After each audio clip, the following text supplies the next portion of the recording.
half of the reviewers said, "Are you kidding me? I just Googled this woman. She obviously wants to legalize cannabis. We cannot let her do this study." And after that came back, my supervisor at Alcohol Research Group, an amazing scientist named Lee Kaskudis, called me into her office and she said, "Look, this is the options you have moving forward. You can either play ball and study what they want you to study so that they'll give you grant money and study teenage use and study harms and study prevention with the hope that eventually they'll come around and start funding things that are a little bit more objective, or you can go out on your own." And I decided to go out on my own because I just couldn't fathom using my time, energy, and brain power to talk about how to keep cannabis out of the hands of kids when people were still going to jail for cannabis.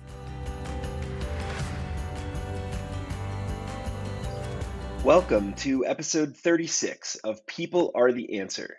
I truly believe that people are the only answer to the world's many problems. I'm Jeffrey M. Zucker, a serial entrepreneur, here to learn how innovators are creating outsized, transformational social impact. Today's episode features Dr. Amanda Reiman. She's Vice President of Public Policy Research for New Frontier Data, a college professor, and founder of Personal Plants, a multimedia platform supporting the home cultivation of entheogenic plants, among many other roles. Dr. Reiman has been an incredible force in drug policy reform since the late 90s, and her impact can be felt throughout the world. Amanda and I discuss sportscasting, failing out of college, social work, drug policy, cannabis data, psychedelics, growing your own medicine, Web3, and much more. When you get a drug policy nerd like me talking to one of the most knowledgeable and accomplished people in the field, you get a 2-hour episode. Here is Amanda Reiman on People Are the Answer. Amanda, thanks so much for joining me on People Are the Answer. Thanks for having me. It's great to be here. It's my pleasure, and it would be great if you could start off by just telling me who you are, where you're based, and what your current role is. Sure. So I'm currently based in Mendocino County, California, which is about 2 hours north of the Bay Area in the famed Emerald Triangle region. So basically where the cannabis is born. My current role is many. I wear several hats. One of them is Vice President of Public Policy Research for New Frontier Data, which is a think tank that does data analysis in economic projections related to the cannabis industry and cannabis consumers. And then I also have two businesses. One is called Personal Plants, which is a psychedelic plant nursery. And then the second is Sacred Garden, which is a Web3 platform that works on the issue of conservation and cultivation of psychedelic plants. Awesome. Thanks for sharing. Excited to dig into those. And in general, what would you say motivates you? What motivates me? I think injustice, to be honest. A lot of what brought me to drug policy work was my background as a social worker and recognizing the impact of drug laws as they relate to justice, freedom, and the ability to live a fulfilling life. So what really motivates me is the idea that people should be able to take control of their own health and welfare. They should be able to choose what is right for them. And they shouldn't be put in jail just for ingesting a substance, growing a plant. And so it was really that fundamental right that motivates me then and motivates me now. I can certainly relate to that. Appreciate you sharing. Where did you grow up and what was it like there? Oh, goodness. So I'm a Midwestern gal. I was actually born in New Jersey, but only lived there for 2 years. My dad, I was a phone company brat. So my dad worked for AT&T and then the Bell companies, and we moved around the Midwest a lot because of that. So I grew up in Chicago and Detroit and Indianapolis. Very conservative areas, very white, Indianapolis especially, very Christian conservative. And so I wasn't really exposed to a lot of diversity or culture. Even though growing up Jewish, there were no Jewish kids where I lived in Indiana. There were in Chicago, but I was only there for a few years. So I really grew up in an area that was very much anti-drug. It was the 1980s and 90s, the Red Ribbon Week and Just Say No and really, the whole shebang.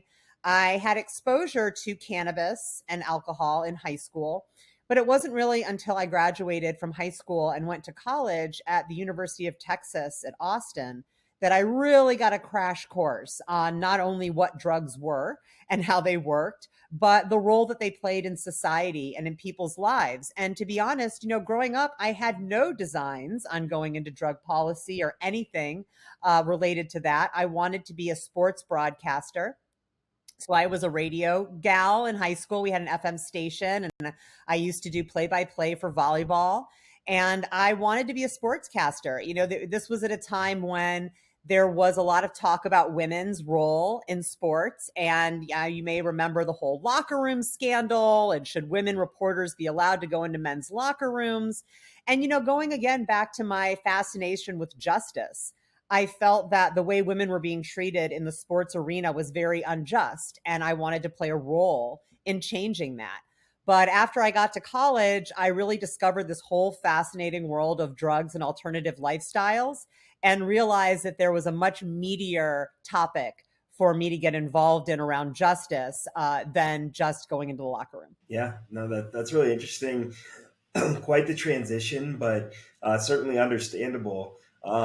Are you still into sports? Uh, I would say not as much as I was when I lived in the Midwest. So my family is very much into sports. Like, my mom probably knows more about basketball than like most people just in the average world. I mean, it's really amazing. My grandma knew every single player on the Atlanta Braves. So my family is very, very much into sports. So growing up, because my dad was in the corporate world, we used to get tickets to go see the Colts and the Pacers and the Bulls and the Bears. So I grew up with all of that. Now I live in the country where we don't really care about sports. And so I haven't followed it as much as I used to. I will say the one exception is hockey. My partner is a diehard St. Louis Blues fan. He grew up in St. Louis. So that is the one sport that I have not been able to escape from. But these days, I'd rather be out there running around and being active than sitting and watching any kind of sports on TV. Understood. Well, I'm not sure if you're aware or not. I'm a huge, huge hockey fan, especially of that local Avalanche who won the cup this year. But I'm sure it was fun for you guys when the Blues won in 2019. Oh, we still talk about it. It's still a regular part of our daily discussion. We refer to it all the time. And I did know that actually about you and hockey. So yeah, that was a sport I never paid attention to growing up, but now it's definitely the sport I know most about. Awesome. Glad to hear that. And, you mentioned time at UT Austin. What was that like? What did you study? What did I study? I studied not going to class. That's what I studied. So, it's interesting because it was a really big turning point in my life. I always was a very high achiever in school, always did very well with minimal effort, was just kind of one of those kids that was smart. And so there were a lot of expectations about college and how well I would do there. I chose to go to UT Austin because it was away from Indiana, and I wanted to go to a whole new community, a whole new place. It was a gigantic school. And like I said, I wanted to be a sportscaster, and they really had an amazing athletic program there. And I did. I started working at the radio station. I started doing play by play for volleyball. But, as I mentioned, growing up in Indiana, I didn't really have exposure to people that were different, whether that was people that lived alternative lifestyles based on their looks or their sexual orientation or their gender identity, or even the clothes that they wore or the music that they listened to. I mean, everyone in my high school was the same pretty much. So when I moved to Austin, I met this group of people that were totally different. I mean, these were folks who, weren't in college and, were staying out all night and experimenting with different substances and, kind of really living the Austin lifestyle in the mid 90s. And I have to say, it fascinated me. And it fascinated me not from a like, oh, I've been looking for this type of escape all my life and here it is, but almost like an anthropologist who goes to a different culture and is just so fascinated by how different it is than their own, and has a huge desire to learn about that culture and to almost immerse myself in it while still understanding that it wasn't really my culture. And so for 2 years, I did that. And I did not go to class because what I was learning from this cohort of people was way more interesting to me than my intro to journalism or intro to psych or any of the other kind of froofy classes that they give you as a freshman in college. But I did make the fatal error of not actually unenrolling myself. So I was still enrolled in school. I was not going to school. I was instead kind of engaging in this rave lifestyle, like I said, of the mid 90s that we did. And after about 2 years, the school was like, yeah, you're not going to be coming back here as a student. Your GPA is like point oh oh something. You basically haven't been to a class in a year and a half. So we're no longer going to accept you as a student. At that point, my parents were like, all right, you're not going to just stay in Austin and do nothing. So you're going to come home to Chicago, which is where they were living at the time. And even though that time in my life, failing out of college and having to go home and, kind of having this kind of lifestyle might be viewed as some as like a low point of like, oh, that was Amanda just kind of figuring out how to be an adult. But the reality is it was that experience that sent me on the trajectory for the rest of my life, because it was that experience that showed me the harms of the drug war. It was that experience that showed me what it looked like to be addicted to heroin, what it looked like to be addicted to different drugs, because I had friends that had all kinds of substance dependence issues, what it looked like to not get your mental health needs met and to be in the revolving door of the criminal justice system until you basically died. I mean, I saw that happen to quite a few people. And so if I hadn't had that experience, I don't think I would have felt this kind of fervor inside myself to do whatever I could do to change this and to make things better for folks and to really just flip the paradigm in society about what it meant to use substances. And it was really those 2 years almost of like anthropological research in Austin that made me feel that. And I think if I hadn't gone through that experience, if I had just gone to college and taken my classes and become a sports broadcaster, I would have been a really damn good sports broadcaster. But I absolutely would not have felt this inside light inside of me and fire to address these issues of justice. I can certainly appreciate that. It sounds like it was a pivotal moment in your life, and you're certainly not the first person I've interviewed on here who's had a pivotal moment that involves, getting out of school or dropping out or failing, whatever. And that's actually a relatively common theme amongst people that create tremendous impact. Well, that makes sense. I mean, right? It's through struggle that we grow. And I really believe that. And, I wasn't growing that much as an adolescent because all of my needs were taken care of. I lived in a very safe environment. And so it really wasn't until I met struggle and had to really question what I wanted to do and who I was and what my identity was that I feel that the growth came. And, since then, I haven't been afraid of struggle for that reason, because I know that it will be paired with growth. So I think that was the experience that also really taught me that life lesson. Yeah, that can be super powerful. And so you went back to Chicago, and then I believe you spent time at University of Illinois at Chicago. I did. Well, first I had to go to community college because, as I mentioned, my GPA was like 0.005. And so no four-year school was going to bring me in at that point. So I went to College of Lake County, which is a small community college in northern Illinois, almost to Wisconsin. And, I will say, and I've been a college professor for over a decade, I had some of the best professors of my life at community college. These were folks that really cared about what they were teaching. They really wanted to mentor students. They were not phoning it in. And so even though I was only there for a year and a half, I really fell in love with education, not the way it was presented to me in high school and at UT Austin, but the way it was presented to me there. That's what really made me fall in love with this idea of teaching, with this idea of connecting to students and the role and the power that you can have as a mentor. Was really learned at community college. And then after I got my GPA up, I went to University of Illinois Chicago and finished out my undergraduate degree in psychology. And then I wanted to go into counseling. I mean, my whole idea was that because I had so many friends in Texas that had substance issues that did not find good treatment, that could not find people to work with them who actually understood what they were going through, that my best bet was to become a drug and alcohol counselor. So I got a master's degree in social work because it was a 2-year program, which I figured was very manageable. I specialized in community and administrative practice because I was very interested in kind of community work and how that relates to policy. And when you're in social work school, you have to do 2 years of internship.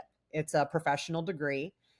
So my second year or my first year, I was at the YWCA of Metropolitan Chicago as my placement. And I was doing what I thought I wanted to do, which was therapy. I was a therapist, and we were providing free counseling for women. And they would come in, and I would talk to them for an hour, and it was great. And they would connect with me, and we would really try to think about their life and what was happening. But the reality was is that after that hour with me, they went back into the world, and that world was horrible to them. And it had to do with having drug charges. It had to do with having substance dependence issues. It had to do with economic opportunity and racism and sexism and classism and all the isms kind of coming together. And so after doing that for a year, I realized that if we don't change the system, if we don't change what happens to these folks when they leave the therapist's office, then my hour with them, even if it's the most profound hour of their lives, is going to be a drop in the bucket based compared to what else they have to deal with. And that was really what compelled me to go and get a PhD, because I felt that if I actually wanted to change the system and not just work within it, I had to go all the way. And partially that was because I was a woman. And I knew that female social workers a lot of times are looked down upon and aren't kind of given the respect that they deserve. So I felt, well, if I get a PhD and I'm a doctor, then people have to take me seriously. I was kind of right. Not all the way right, but I was kind of right. So then you ended up going to UC Berkeley for your PhD? I did. I was in Chicago, and in 2001, I think, I read a book called Drug War Heresies that was written by two men, Rob McCune and Peter Reuter. And Rob was at Berkeley in the Goldman School of Public Policy, and Peter was at University of Maryland. And it was the first book. And, I had been reading the works of Ethan Nadelman now for a while. I really started my investigation into all of this in 1998. So like about 3 years prior, I had already attended the Students for Sensible Drug Policy inaugural national conference in DC in 98. Like I was really starting to get into it. But what I found was that a lot of the rhetoric on both sides was very politically motivated and was very emotionally motivated. So Drug War Heresies was the first book I ever saw that was objective, where they actually took policy theory and applied it to drug policy and to look and see if the policies we were enacting were actually going to help us meet our goals. And, shocker, they won't. But the fact that these two men actually were sophisticated enough and were willing to move beyond the rhetoric in order to apply this type of model to drug policy, I felt this is where I have to go. Like these are the people I have to study with.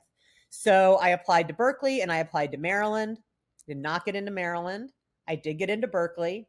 And so off I went in 2002 to start the PhD program there. And I mean, given that you're kind of still in that area of the country, must have been a pretty transformative experience. It was. It's funny. I grew up in the Midwest, like I said, in smaller states. I'd only been to California one time before I moved out here. And that was when I was around 15. My family went to LA. Going back to sports, I actually thought Oakland was in Southern California because of the Raiders. Because it was always like it was the Oakland Raiders and it was the LA Raiders. And I just assumed they were moving around to cities that were near each other. So when I came out to the Bay Area to buy a house, like kind of get my life, I really had no idea where I was going. I'd never been to Northern California before. But I fell in love with it immediately. I mean, a big part of that was the weather. I mean, you have to face it. When you grow up in the Midwest and then you move to a place where it's 70 degrees in November, you pretty much feel like you've died and gone to heaven. And I still feel that way, even though now I live in a much hotter part of California.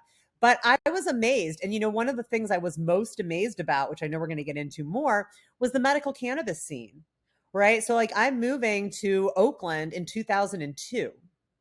And around that time, you saw a proliferation of cannabis dispensaries, in part because of the rule that was passed in SB 420 that said that medical cannabis patients did not have to actively participate in cultivation in order to have the rights and privileges of belonging to a cannabis collective, which really opened the door for storefront dispensaries. So moving to the Bay Area in a time when in Chicago it was still very, very much illegal was just a surprise. Because let's remember again, this is like early internet days. So it's not like everyone around the world knew what was happening in the Bay Area. We didn't see all the news articles and ads for dispensaries and all of that. So we were pretty much kept in the dark in Chicago about what was happening in California until I came out here. And about a week before I left Chicago, my brother and I were at a show, and he lit a pipe in the crowd, and security immediately came and like marched him out of there.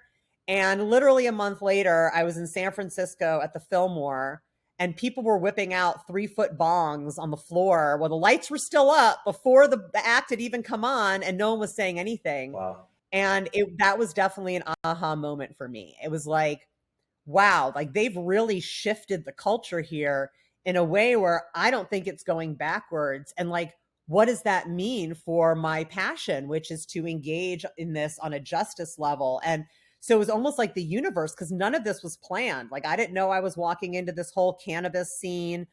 I didn't understand what was happening out here. I chose Berkeley because of Rob McCune and his writings. And now here I was all of a sudden, not just a PhD student in Berkeley with all this happening, but also a medical cannabis patient. So I was somebody that had access to these dispensaries, to the movement as it was happening. I, to this day, could not have designed a better set of circumstances for myself in order to start studying cannabis at the time that I did. Yeah, wow, it's really interesting to hear, especially sort of in the earlier days of the internet, so kind of walking in, getting a little bit of a culture shock, and really just an immediate contrast in the level of freedom between the two places. Oh, absolutely. I remember the first time I went to a dispensary. So, after I moved to the Bay Area, it was recommended to me that I get a doctor's note, which I did. And, coincidentally, I do have arthritis and degenerative disc disease. So I do have legitimate reasons to use medical cannabis. Never thought I'd be able to access cannabis for those reasons living in Chicago. But of course, I was using cannabis for those reasons, but just buying it on the unregulated market. So when I moved to the Bay Area, my friend was like, well, you should go to see a doctor and get a recommendation, which I did. I went to the Cannabis Buyers Co-op in Oakland and got my card. And there was a dispensary around the corner called Care at 19th and Telegraph in Oakland. And I walked in up to the counter, and I swear I was speechless for a good 3 or 4 minutes. The fact that I had all these products to choose from, edibles, like, back in those days, they were very much ripping off other companies. There was no like copyright rules. So Mickey Martin, who's a longtime activist in California, had tainted edibles. So he had like Stoners instead of Snickers, and Reefer's peanut butter cups. And I mean, it blew my freaking mind. And I remember the guy behind the counter, I finally said, oh, I'm so sorry that I'm taking so long. I'm from Chicago. I just moved here. And he was like, yeah, that's okay. I'm from Maine. And I mean, back then, Maine didn't have anything either. So, it was like people from all over the country were really recognizing what a unique situation was going on there. And little did we know, it was just kind of the beginning, right, of this movement of legalization across the country. So once you finished your PhD, what was the next step that you took? Well, so I did a postdoctoral fellowship after my PhD with the School of Public Health at UC Berkeley. They had the alcohol research group. They did not have any cannabis research group the way they do now. So I thought, well, the alcohol folks, they kind of study cannabis peripherally. So I did a postdoctoral fellowship with them. And, during that time, I really realized that the federal government had no interest in studying the benefits of cannabis use in the general population, non-harmful cannabis use, Really, the only thing they were interested in is harms from cannabis and how to keep cannabis away from teenagers. And so when I was doing the postdoc, the National Alcohol Survey is something that's administered by the Alcohol Research Group. And it's this very lengthy survey that we do every couple years to try to get a handle on how much the country is drinking and what they're drinking. And so it asks them all about, what type of alcohol do you drink? How often do you drink? Where do you drink? With who? They even go so far as to have you pour the amount of you usually pour into a drink in a beaker that they send you so they can measure how much you're drinking. I mean, it's pretty extensive, but we do it because the National Institute on Alcohol and Alcoholism, or NIAAA, feels it's important to understand how the country drinks and what the potential harms might be and what their behaviors are like. So, me as a scientist thought, gee, it'd be really good to have this information about cannabis. Because back then, the only information we had came from our national surveys, basically National Survey on Drug Use and Health, which asked you if you'd smoked a joint in the past 60 days, I think. The Monitoring the Future survey, which is for teenagers, which asks them if they've used cannabis, and NESARC, which is an epidemiological study that the US does that basically asks people about health behaviors, and they had a little bit about cannabis in there. So I wrote a federal grant to do like a national alcohol survey, but for cannabis, and to really look at what people were consuming, how often. I had Sprint was going to create an app for us to use so that people could actually take pictures of the vessels that they were using so we could try to assess how much they were consuming. Anyway, long story short, I submitted the grant in 2008, and half of the reviewers said, "Oh my gosh, we have to do this. This is so important. I can't believe we don't have this information." And half of the reviewers said, "Are you kidding me? I just Googled this woman. She obviously wants to legalize cannabis. We cannot let her do this study." And after that came back, my supervisor at Alcohol Research Group, an amazing scientist named Lee Kaskudis, called me into her office and she said, "Look, this is the options you have moving forward. You can either play ball and study what they want you to study so that they'll give you grant money and study teenage use and study harms and study prevention with the hope that eventually they'll come around and start funding things that are a little bit more objective, or you can go out on your own." And I decided to go out on my own because I just couldn't fathom using my time, energy, and brain power to talk about how to keep cannabis out of the hands of kids when people were still going to jail for cannabis. So I decided that I would kind of go out on my own after that. I took a position at Berkeley in administration in the School of Social Welfare while I kind of tried to figure out my next move. And then in 2010, I approached Berkeley Patients Group, which was and still is one of the oldest dispensaries in the country, about being their head of research and patient services. They didn't have anybody to do that. No dispensary in 2010 had a head of research and patient services. But Berkeley Patients Group used to offer quite a few services to their patients: free massage and acupuncture, legal help, food, entertainment. So they definitely had a reason to have someone come on and do that. And they had a lot of patients. And one of the things I learned after doing my doctoral dissertation on medical cannabis dispensaries is that patients love to fill out surveys. They love to be asked about their cannabis use. They love to talk about how it's helped them. So I figured that Berkeley Patients Group would be a good place to kind of pilot a cannabis research program. So they agreed. I came on, and I know we'll talk more about this, but I did a study on the use of cannabis as a substitute for alcohol and other drugs. And that was back in 2008, 2009. So I published that while I was working for Berkeley Patients Group. And then in 2012, they got shut down by then District Attorney Melinda Haig. Do not like her. She shut down several long-standing dispensaries, including she tried to shut down Harborside. She shut down the Vapor Room in San Francisco. She shut down Berkeley Patients Group. And these were all dispensaries that had the blessing of their locality. So Berkeley Patients Group went to a delivery-only model until they could reopen. And I basically left there in 2010 or 2012 and jumped right into Drug Policy Alliance, which I know we'll also talk about. Yeah, I mean, let's talk about Drug Policy Alliance. It's an organization that I've done some work with over the years, and they've been incredibly impactful in the effort to end the war on drugs.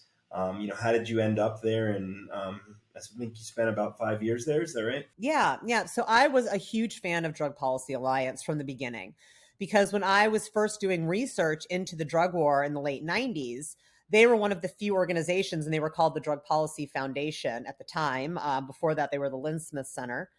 They were really one of the only organizations that was putting out facts about the drug war, like not just rhetoric, but actual facts. And there was a great website called drugwarfacts.org, which I don't know if it's still around. It might be in a different iteration, but that was such a treasure trove of information back in kind of the web 1.0 days where there wasn't any interaction. It was just looking stuff up and then seeing static lists of things. That's where they were really opening my eyes as to what was happening with the crack cocaine sentencing disparity laws, with the collateral sanctions associated with having a drug felony. And when I went to the Students for Sensible Drug Policy Conference in DC in 1998, Ethan Nadelman was a keynote speaker, and he was the founder of Drug Policy Alliance. And I was so taken with him. And I think part of the reason, and I've told him this many times, is that when he speaks to a crowd, I feel like it's when my rabbi used to talk to the congregation when I was a kid. It's like he connects with every single person in the audience. He's not talking at them. He's having a discussion. And I just was like, oh, this is how you do it. Like, this is how you talk about a topic that people are very nervous to have a discussion around. So after his speech was over, I waited for him at the stage door like a little fangirl. And I met him and I introduced myself and I said, someday I would love to work for you. And this was when I was, just getting back to University of Illinois, Chicago. I was an undergraduate and he was very nice. And he was like, oh yeah, someday that would be great. And then in 2012, right when I was leaving Berkeley Patients Group, I saw that Drug Policy Alliance had an opening for a California policy manager. And I felt like, all right, this is the time. This is the time. Berkeley Patients Group was closed. I was angry. I was really angry for the employees who had to get laid off, who had benefits and families. And I was like, does Melinda Haig even care that, she's making this decision and it's impacting all these families? So I felt really riled up. And it was a perfect time for me to jump into policy, which has really always been, policy and research have always been the two things that excite me the most.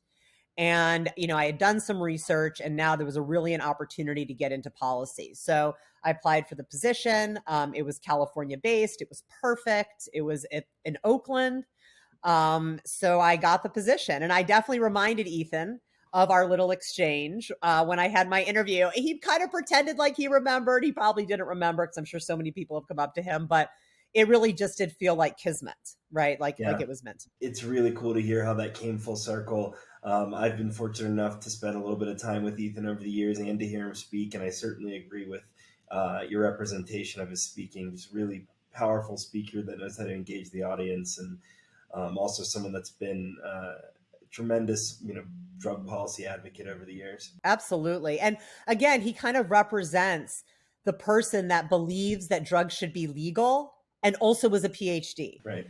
And so it's so interesting how our society has created this idea that these two things are mutually exclusive, that you're either a smart intellectual academic or you're somebody that supports drugs. And even when you look at Timothy Leary, who was also a professor, as soon as he started to really get into touting the benefits of acid, it was like he was ostracized from the university world as almost this proof that you cannot be an evangelist for substances and also be taken seriously as an intellectual. And I really admire people who do walk that line because I feel like it's needed, right? We need people that can kind of code switch and talk to the academic group and talk about the research in a way that satisfies them, but also comes off to the community as somebody that really gets them because you're one of them.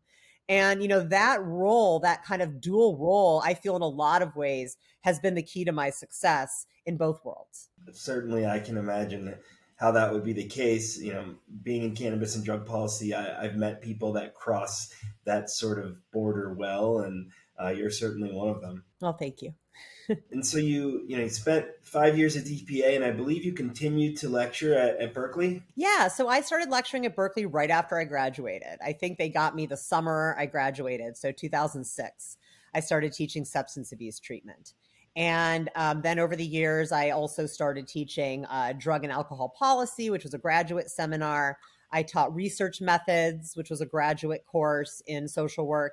And then only because I thought it was a shame that we were in the Bay Area and that our school did not have a class on this, I developed a course about sexuality and social work and talking about how sexual identity interacts with social services.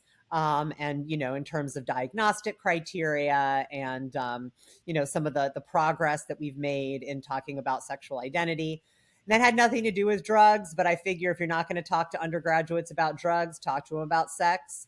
Those are the two things they want to know about. I always felt that I had a much easier job than the organic chemistry professor in getting my students to do the readings and prepare for class and pay attention, because I was talking about things that not only are sensationalized and interesting, but I feel that that time in your life of, early 20s, late teens is really an important time to talk honestly and openly about topics like sexuality and substance use, because a lot of times it's a matter of safety and wanting to ensure that people that are getting freedoms for the first time, that are living on their own for the first time, have something to go on other than the horrific drug education that we're given and sex education that we're given in high school. Yeah, I'm sure that was tremendously impactful for a lot of those students, and I imagine many of them still think of those classes today, and that they had an incredible effect. So I'm really glad you were able to teach those courses. And I meant to ask on DPA, were there any big wins or things you were most proud of in your time there? Well, legalizing weed in California, that was a lift, let me tell you. I started at DPA in 2012. We were already working on it. We were talking about, is it better for 2014? Is it better for 2016? It's a long multi-year process to establish an initiative in a state as big as California. So that was work that I started in 2012 that culminated in November of 2016 when that passed. But to this day, Prop 64 is everybody's favorite hater initiative. Everybody likes to talk about how terrible it was and how terrible the situation is here and all of that. And I get it. Initiatives and legislation are nothing if not compromises. Everyone has to be willing to give something up in order to get things across the finish line. And at the end of the day, I'm about justice. So I do not want people to go to jail, and I do not want them to have their lives ruined over cannabis. And so, a lot of building Prop 64 was negotiations about how do we maintain that justice while still understanding that we have to navigate the murky waters of prohibition and the fact that neighborhoods don't want it in their communities, that parents are upset about it, that we have law enforcement not on our side. There were a lot of forces that did not want this to happen. And I think a lot of times folks think that we were those forces and like we were the ones that didn't want those things to happen. But the reality is that California had 20 years to pass a state level medical program, and they did not, because the League of Cities and the police chiefs did not want that to happen. And these folks did not just suddenly roll over and say, well, it's initiative, I guess we have no choice now. They fought it like they've been fighting it for 20 years. So it was a lot of work to get it to a point where we were okay with what was going to happen and recognizing that we were going to get our justice needs met. And I still contend to this day that California was and may still be the most socially progressive cannabis laws when it comes to social justice, when it comes to ease of expungement, when it comes to criminal penalties, when it comes to allowances for people with criminal histories to get into the industry. When we look at the community reinvestment program, which is $50 million a year that goes back to communities that were impacted by the drug war for community services. Like that was not something you saw in any other state leading up to California's legalization. So I do think the fact that DPA played such a role meant that we could take more of a justice frame, right? So the ACLU is very heavily involved. We didn't have these large multi-state operators yet. So we didn't have a cannabis industry that was coming in and saying no home grow and only 5 licenses and everyone has to be vertically integrated. So we were able to not kind of fall to that model the way some other states did. I will say, people often ask me if there's one thing I could go back and change about Prop 64, what would it be? And I don't think it's one specific thing, but I do think that we did not do enough to think about the fact that we had such an efficient and effective unregulated market and how hard it would be to get people to transfer into the regulated market. And I do not think that this is a nationwide problem. States like Illinois that did not have a bright, shiny, unregulated system prior to legalization, where everyone was still getting their weed in a baggie from some dude, people were happy to use a store, even if it meant they were paying extremely high taxes, even if it meant they had to order ahead of time and they couldn't even look at what they were buying. People in California are used to going to a store that looks just like a regulated dispensary, buying the same product that's in the regulated dispensary, only not paying taxes. And so I wish that California had done more in the regulatory process to bring those legacy operators into the fold, making it as easy as possible. Because if you don't get the legacy operators, you're not going to get their customers. And my hope now is that New York does not make the same mistake, because New York is probably the other state besides California that has a bright and shiny, efficient and effective unregulated market that's been operating for decades, where people just call a guy and he comes to your apartment and delivers it. If they want people to take use of the regulated market, they have to bring all those sellers into the regulated market. So I think that California had this unique situation. I don't think we necessarily could have seen that coming. But we should have. And so we should have provided more carrots for legacy operators to become legal. We also should have given quite a hefty tax break to consumers until they were fully in the regulated market. Like, we probably should have done no excise tax for the first 5 years. It definitely wouldn't have bolstered the tax figures that everyone was like salivating over, but it would have brought a much larger swath of consumers into the market, which would have increased their tax base. So anyway, hindsight's 2020, but definitely a cautionary tale for you, New York, if you're listening. Yeah, I mean, those are really crucial perspectives on the California situation. I mean, like you said, that does get a lot of scrutiny from the industry as a whole, given the high taxes and the prevalence of the unregulated market. But you make really good points. I mean, people were used to doing things a certain way and it worked. And it's hard to get them to switch, especially when the prices are astronomical. So, I hope that California can find their way through it. I'm really happy that you guys were able to get those justice elements included and set that example for the rest of the country. Certainly the most important part, in my opinion. And I'm curious, do you think that some of the regulations will get significantly revamped in order to try to get some of the people still in the unregulated market to switch over? Well, I think there's a few things in California that they're trying, right? So they've eliminated the cultivation tax, and that was a real huge burden on the farmer. They're trying to think about how to reestablish the other tax structure so that the burden falls in different places on the supply chain. But to be honest, I mean, if California really, really, really wants to improve, they need more retail. So, what happened is that we had to secede local control. We had no choice. It's in the California Constitution. Counties get to decide whether or not they have commerce in commercial commerce within their borders. They get to decide if they want alcohol. I mean, we really couldn't force it on people. But we did not do a good enough job of making it super turnkey and easy for localities to develop programs. So, of course, you had places that did it right away: the Bay Area, Los Angeles, Silicon Valley. A couple other little places like Mendocino County, has had regulations even before the state developed their regulations. But most of the state is bans, most of the state, right? So you have the situation where California just licensed a ton of cultivation. And because we already had a ton of cultivation happening in the unregulated market, all these new gigantic greenhouses in the Salinas Valley in the middle of the state were just producing extra. because we were already producing enough for the whole country with just the people that were producing before Prop 64.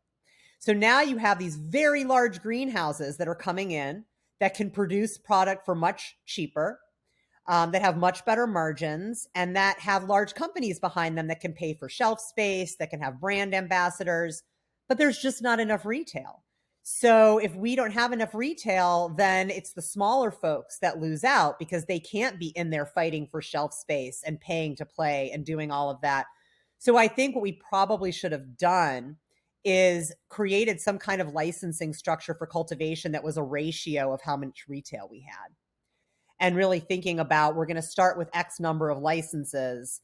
As we increase in retail, we'll increase the number of licenses, but we want to make sure the price doesn't drop, which is exactly what it did. We also need to help localities create regulations. I think the state is realizing that, and they're creating these kind of turnkey options where a locality doesn't have to pass their own regulations. They can just adopt the state regulations. So we need like a road show. We need someone to go to each locality where they've banned it and say, this is what you can do. It's super easy. We're going to set you up. Here's a person that's going to walk you through it.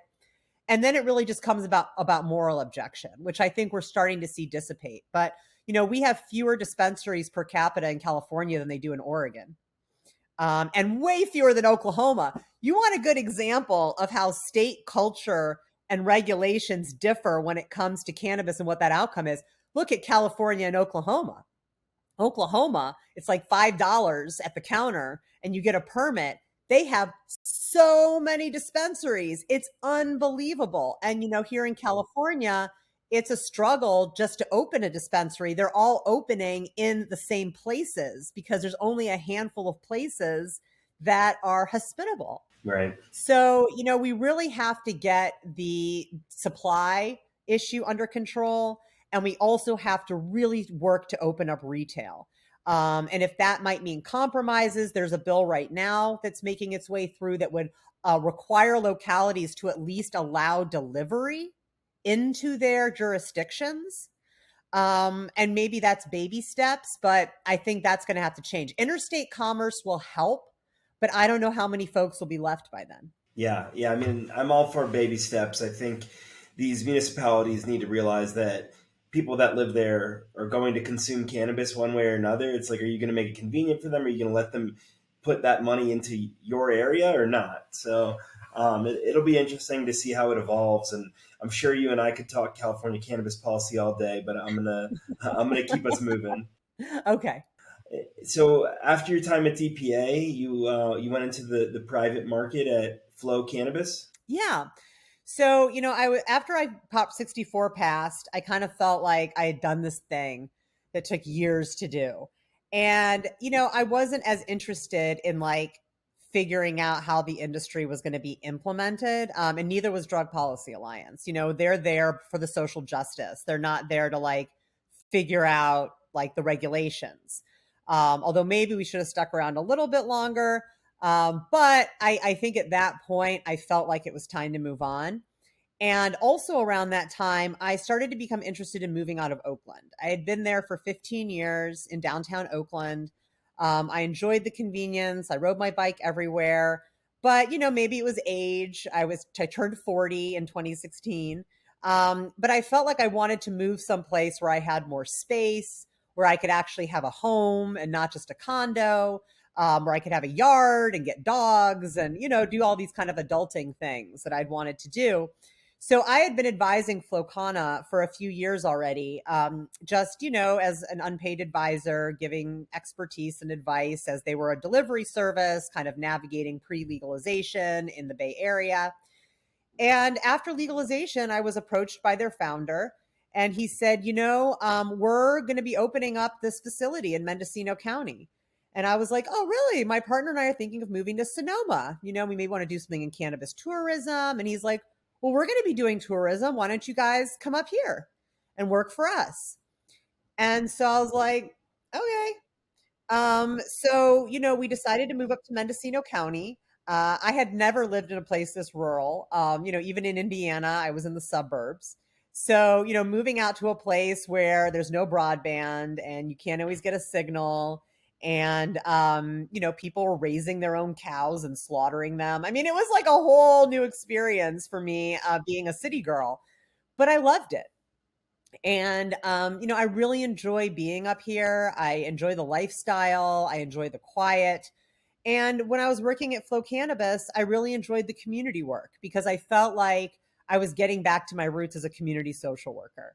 And so, really, my role at Flow Cannabis wasn't with the cannabis or selling cannabis or branding cannabis. It was talking to the non cannabis community about what we do and getting involved in community organizations and sponsoring community events and kind of being a representative in the community of this cannabis company to show them that cannabis companies are normal and good. And, hey, look, we're sponsoring this local auction and we're donating and we're showing up and we're cleaning and, really trying to overcome some of that stigma around what it meant to be a cannabis company, that they're all hidden and nobody wants to participate or communicate or tell you who they are. And given that Mendocino's part of the Emerald Triangle, that was really the culture for a long time. I mean, everyone knew that cannabis financially supported this community, but no one talked about it. Everybody's parent was a carpenter. Nobody talked about their parent growing cannabis. They couldn't. People were buying cars in cash and, were buying homes in cash. And, they had to. But it was very much like a don't ask, don't tell part of the economy. And my role was to kind of bring it above and to say, no, we grow cannabis and sell cannabis. And, we have people that work for us who are part of this community and grew up here and belong here. And so it was really interesting because it was a community in a transition time between prohibition and legalization with very mixed feelings about what was happening to them. And so, again, I found myself almost in a similar role as Texas, where I was kind of thrust into this new culture and was observing it and learning about it and trying to figure out how to navigate my way through it. Sounds like it was a really interesting experience, and I can imagine the culture shock. And you spent a few years at Flow? I was there from 2017 to 2020, so I guess like 3 years. It looks like during that time and after, you've accumulated quite a few advisory roles with organizations and companies. How did that come about? Are there any in particular that you'd like to talk about? Yeah, well, I go back to how much I have appreciated mentors in my life and how much I've appreciated people who are willing to just give me their time to talk to me about their areas of expertise and what they're passionate about and how much I've learned from them. So something I kind of always told myself was that when I was in the position of being the expert, that I was going to give of my time. And whether that's being on the board or being an official advisor to someone, or, literally anybody can send me a message on LinkedIn and say, hey, can I talk to you for 20 minutes? I'm really curious about what you do. And I'm like, sure. Because I just feel like I had a lot of those people who are willing to do that for me. Yeah. So a couple of the roles I've played that I really enjoy. So about for 5 years now, I've been on the board of the Cannabis Travel Association International, which used to be the Cannabis Tourism Association. And I'm a founding board member of that organization. And, my interest in this, besides just the fact that cannabis tourism is super fun and I see like a huge future for it, whereas I felt like there's a lot of policy implications there. So in my mind, if I'm someone from Nebraska and I go to California and I have an amazing cannabis experience, like I go on a farm tour and then I go to a cool dispensary and I get to go to the lounge and someone's educating me, I go back to Nebraska and I'm like, you guys, we have got to legalize cannabis. Like it was such a good time. But on the other hand, if I go to California and I have a Marine Dowd experience, if you remember that from a few years ago, and I get a way too strong edible and no one tells me how to use it, and I end up in my hotel room thinking my pants are going to eat me, I'm going to go back to Nebraska and say, you guys, this cannabis stuff is not cool. And I really don't think we should have it here. So I almost felt like we had a responsibility in cannabis tourism to make it a good time so that we can further the goals of helping people understand how to use cannabis safely. Yeah, that's something I've thought a lot about in my time in cannabis, is just being a responsible steward of the plant to people that aren't familiar with it, um, and just how one bad experience can make someone turned off to it for the rest of their lives. Like you said with the edibles, I mean, it's so important to have instruction in how you're going in, low and slow, and there's so many people I've met over the years that I talk about cannabis with them, and they're like, oh, like cannabis makes me paranoid or it makes me anxious. And I'm like, well, you know, was that from the unregulated market? Like perhaps it's the specific thing that you were consuming, the specific genetics of the plant you were consuming. Maybe you'd have better luck with another product, etc. And I think that's such an important point you make that isn't made enough. Like these initial experiences are so important, especially for people that are bringing them back to people in their network. Absolutely. And, it was that belief about the need for education and for people to really understand and honor the plant as part of the experience, which is one of the reasons I joined the Ganjier Council. So that's another thing I do that I absolutely love. Several years ago, I was approached by Green Flower Media, who I had done some work for already with classes and education. And they were starting this Ganjier program, basically a cannabis sommelier, somebody that would go through an extensive training and a test in order to earn that title. And their job would be to help people use cannabis, right? So, really understanding the plant, understanding what is quality in the plant, which was very hard for us to determine under prohibition because we didn't have access. And even when we did, we weren't given information about the plant. So, the Ganjier Council started meeting several years ago and coming up with curriculum and thinking about what would customer interaction look like. I developed the customer interaction protocol based on social work. So how do you talk to a patient? What is a patient-centered approach? How do you listen? And how do you turn what someone's saying into advice? And so we really applied that to cannabis. We also looked at the history of the plant and what people needed to know, and the biology and the botany and the science and what we thought people needed to know. And we turned it into a very extensive online course. And then there's also an on site training that's 2 days in Humboldt at the campus, which is a beautiful campus in Miranda, California, where folks learn to actually assess cannabis. And we've got the jeweler's loop, and we've got the sample, and we've developed a systematic assessment protocol. And we guide folks through what does good, well cured cannabis look like? What are we looking for in terms of terpenes? Is it a single aroma? Is it multiple aromas? How do we describe the effect? How does where it's grown impact all of these things? And then students come back and take a 3-part exam. There's a written exam, there's a customer service component, and then there's the systematic assessment protocol. They pass all 3 sections, then they are a certified cannabis ganjier, and they can go and promote themselves as such. And students are doing all kinds of amazing things with this certification. Everything from helping dispensaries and distributors identify quality product on the farm so that they know what they want to purchase. My little brother actually went through the first class of ganjiers and became certified.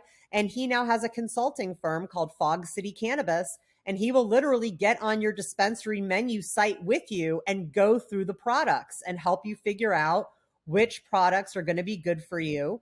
And so, again, that's the kind of thing that we want if we want people to have good initial experiences with cannabis. We have to take it seriously. It's not frivolous.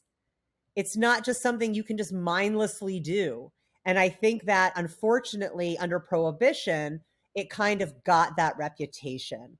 And I'm hoping that we're bringing some mindfulness back to the use of plant medicines in general, but especially cannabis. Yeah, I'm really excited actually to hear about that program. I remember many years ago when Max was first starting Green Flower, talking about this concept with him, and we were, discussing it, trying to figure out like how could this work, what is it going to turn into, and to hear you explain where it is now is just really exciting to me. And again, goes on that theme of being a good steward of cannabis.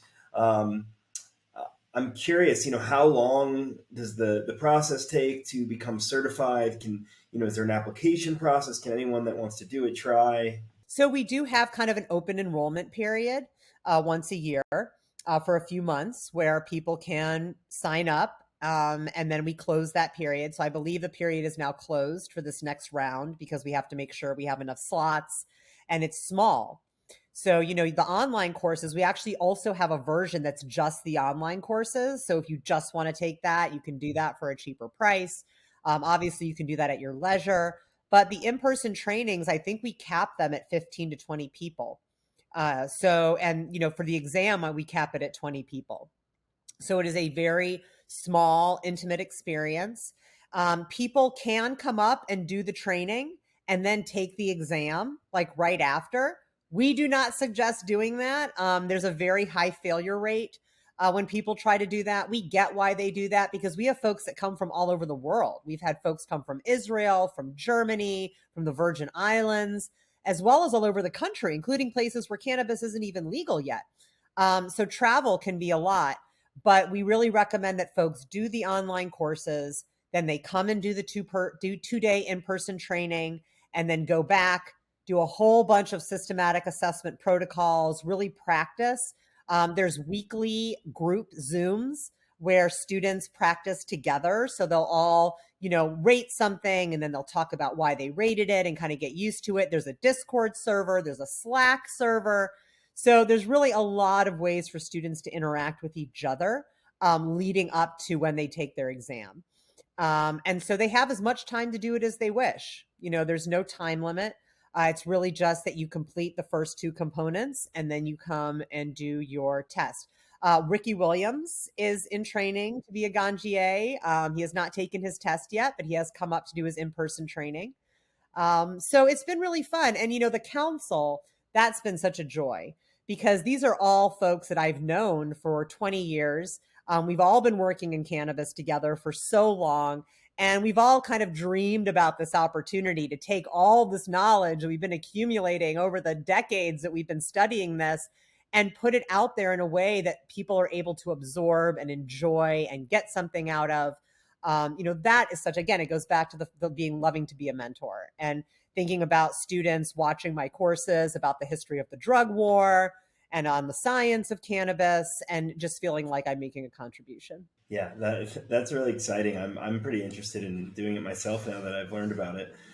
So I'll keep you posted on that. All right. And briefly to go back to Cannabis Travel Association, what is the goal of the organization? I know we talked about, tourism and policy surrounding it. So the goal is really twofold. One is to provide a community for people that are in the travel industry and the cannabis travel industry. So it's pretty nascent still. It's very fractured and fragmented. So being able to connect with other people. So if you have a tour company and you want to connect with people that host a cannabis friendly B&B, we work with Cal Travel and other types of DMOs that are destination organizations. Visit Mendocino, where we work very closely with them. So part of it is kind of trying to integrate cannabis travel into the travel plans of different localities and states and helping companies network with each other. But another big part of it is consumer facing, which is what is cannabis travel? A lot of folks don't even really know what it is. They think, oh, does that mean that I can smoke a joint in my hotel? It's like, well, yes, but also if you think about wine tourism, right? It's not just about drinking the wine. Well, that's a big part of it. It's about getting to see where the wine is produced, where the grapes are grown, getting to meet the winemaker, hearing their story, getting to visit regions where the culture is very pervasive. So Brian Applegarth, who's the founder of the Cannabis Travel Association International, he's also doing the Cannabis Trail here in California. So there's other trails. There's a bourbon trail in Kentucky. There's a cheese trail in Vermont. And so he's building the Cannabis Trail. It starts down in Santa Cruz. It goes all the way up to Humboldt. And it has stops that are key areas where cannabis reform and culture has taken place, key landmarks for people that want to really experience what the culture was like here in California. So starting in Santa Cruz with WHAM, which was Valerie Corral's collective, the very first cannabis collective in the world, going up to Dennis Peron's house and old dispensary in San Francisco, and then heading up to the Emerald Triangle and, different places in Mendocino and in Humboldt that have really been kind of epicenters of cannabis culture. And so, again, it's not just about the consumption. And so the CTAI wants to not only build out this amazing sector of the tourism industry, but we want a message to the consumer and the non-consumer what the benefits are of engaging in cannabis related travel. And something that's really interesting about cannabis travelers is that they're really into this effect pairing. So they don't want to just sit and smoke weed. They want to smoke weed and go do something, which is makes them a little bit more unique than the wine traveler that kind of just wants to sit and sip wine and eat cheese and crackers. The cannabis traveler's like, all right, I want to go to a dispensary and then I want to go kayaking. So I think for tourist destinations that also have a lot of adventure or museums or other things that appeal to travelers, folding cannabis in is really a way to enhance what they've already got going on. And I think California is going to be perfect for that. Las Vegas is perfect for that. Even places in New Mexico that really have a lot of hiking and art galleries and things that are going on, you kind of folding cannabis into that. And then, of course, New York, huge mecca for tourism. And so being able to fold that in where, you're getting your cannabis and then tickets to a show, and that's all part of a package, I think is something that a lot of localities should be looking into.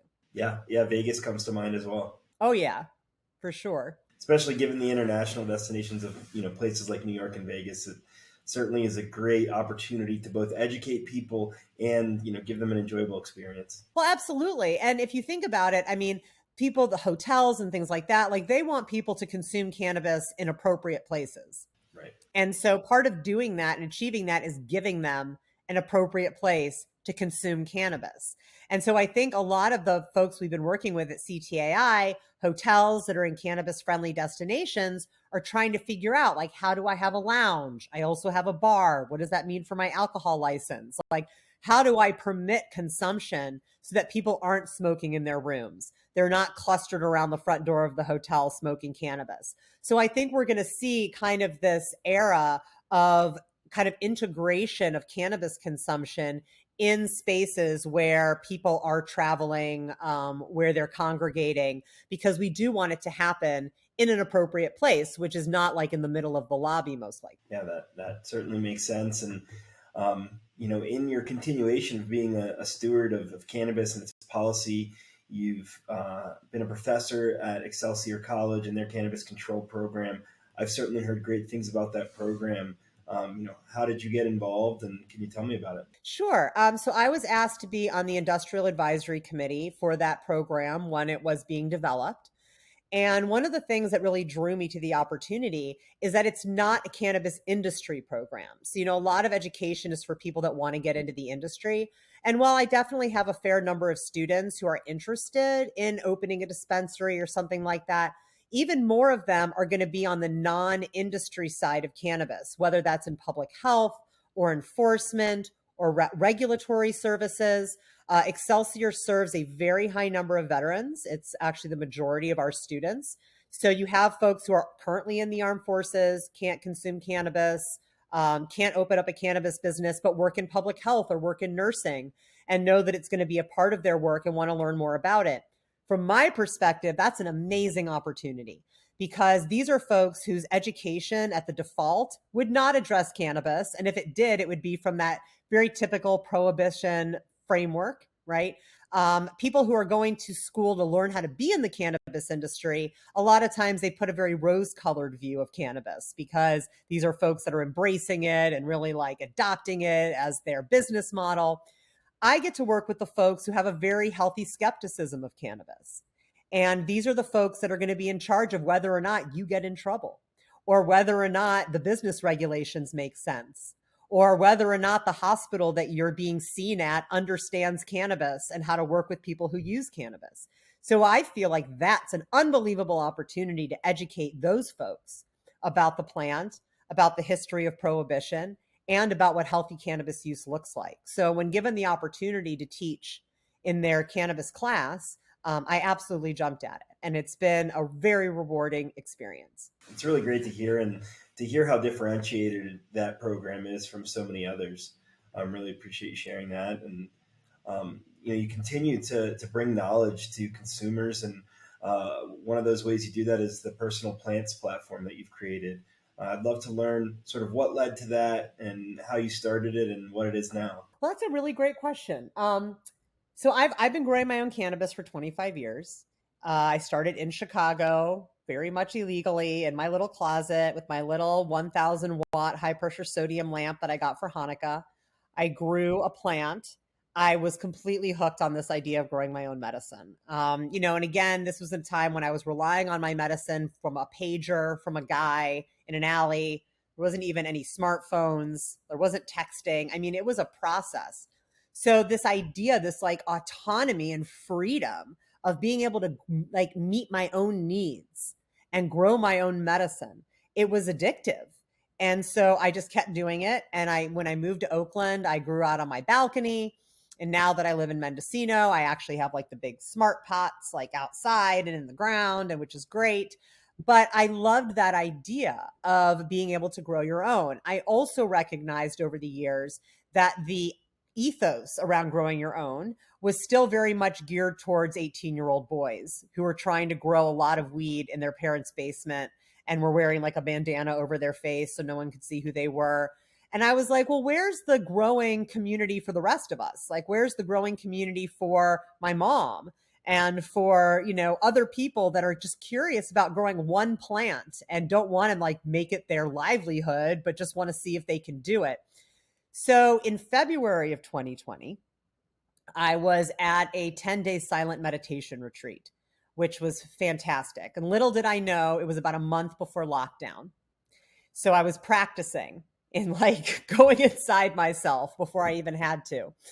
But I came back from that experience with this concept and idea that I wanted to help people grow their own cannabis. And so that's really what Personal Plants was this idea of like developing a relationship with the plant. And so I developed this platform and we had a lot of recipes and blog posts and kind of like, this is what you do with the cannabis and here's how to grow it. And it was all really geared. I wouldn't say it was geared towards women, but it definitely had less of a masculine vibe to it and more of kind of like a Martha Stewart artsy, craftsy vibe to it. And I started doing that and I really enjoyed it. And it was something I was having a great time doing. And then psychedelics. Then psychedelics really started to come out in the public. And we started to see the laws change. Decriminalization was happening. It was popping up more and more in popular culture. And so, going back to this idea that cannabis use isn't frivolous, neither is psychedelics use. However, I felt this concern that as we moved into this consumer packaged goods model of cannabis, we were losing our connection with the source, with the plant. And I saw that happen already with food, which I've written about, right? So how connected are we to the source of our food? How many of us can look in our fridge and tell you where that food came from, who produced it, how the people who produced it were treated, how the land where it was produced was treated, what the carbon footprint was of it getting to you, what was the impact of the packaging? Like, we don't know any of those things. And we don't really want to know, right? We might buy organic or buy local because we feel better about it. But like, how much connection do we really have with what it takes to produce that food? And I think that disconnect has had horrible consequences for our health as a society. And one of the ways that I saw that illustrated was around meat. So I stopped eating meat, save for fish, when I was about 14 or 15. Just never really a thing for me. When I lived in Oakland, I'd go to Whole Foods. People would pick up their grass-fed beef in a plastic package, take it home. I'm sure they weren't thinking about the cow. They were just thinking about the meat. When I moved up here to Mendocino, people were like raising their meat and slaughtering it themselves and like using it to feed their entire family for like a year, like every part of the animal. And they were tanning the hide and using it for warmth. And I was like, wow, that's a whole different approach to food than I ever felt growing up in the suburbs or the city. And that has influenced so much how I view cannabis. And then, getting back to personal plants, having this thought of, oh gosh, here comes psychedelics. And are we going to see this same trajectory where 10 years from now, there's just a bodega on the corner with DMT chocolates and no one has any idea where DMT comes from or what happened to the plant that was produced to make that DMT, who grew that plant, how much are they being paid, what kind of conditions are they working in, what was the carbon footprint of that plant being made into a DMT chocolate and then being sent to you. I just felt like we would lose that entirely. And I think it's detrimental to our health when we do it with food. Not to sound too hippy dippy, but I think it's detrimental to our soul and our spirit and our energy when we do that with psychedelics. Oh yeah. So personal plants really became about plant relationships with cannabis and psychedelics. And then that became, well, we just need people to grow these plants. We need people to understand what it's like to grow an ayahuasca vine or to grow a datura plant. We need folks to understand that passion flower has the same chemicals in it as ayahuasca, but yet it's all over the place. We need folks to understand that if you want mescaline, grow wachuma, do not grow peyote. And so personal plants really morphed into this psychedelic plant nursery. I ended up getting connected with an amazing garden down in Oakland that grows these plants. I connected with them and they agreed with my mission of wanting people to develop relationships with these plants, to not have psychedelics be this frivolous mass consumption movement. And so we started selling plants and seeds from psychedelic plants. Everything is legal. These plants are all legal to grow. The only plant we sell that isn't in any way restricted is Salvia divinorum. We can't ship that to all 50 states because in some states it's restricted. But everything else is completely legal to grow. And so our idea is, look, I don't care if you're going to consume psychedelics. I just want you to understand the plants first. And I want you to feel like you have a responsibility to this plant, to take this seriously and not have it just be like, oh, we're just going to consume until there's no plants left. And then we'll make a synthetic version of the chemical and then we'll consume. To me, that is not doing a service to these plants. In fact, it's disrespecting them on like the highest level. Yeah, I think really important points. Definitely something I think about when I think about the evolution of psychedelics. It's so important to maintain the morals and ethics and principles around these medicines as the industry evolves. And I definitely have concerns that it will start to go the way of the cannabis industry in terms of this hyper consumerism.